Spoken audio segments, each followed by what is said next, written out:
Shamsa, nimepata mashtaka yako. Kwa nini umepiga mtoto wa jirani? Oh, jamani nilimfinya kidogo tu, naomba nisamehe.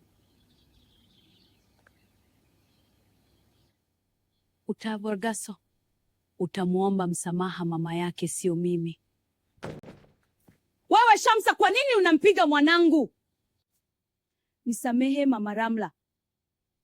Ramla alinitupia kiatu kichwani. Hutakiwi kumpiga, yule ni mtoto, haelewi. Nilimfinya kidogo tu. Ati nini ke? Jamani, tusigombane, wote tunampenda Ramla, ila akikosea arekebishwe.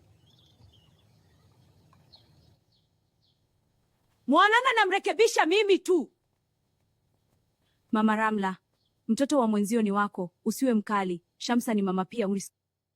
Mama Ramla, malezi ya mtoto ni ya jamii nzima, ni wajibu wetu pia kumrekebisha. Sawa dada Shamsa. Sawa dada, nisamehe nami pia. Tujue kuwa tukisameheana, Mungu tusamehe pia. Ugomvi unaweza kushinda siku moja, maridhiano hushinda milele.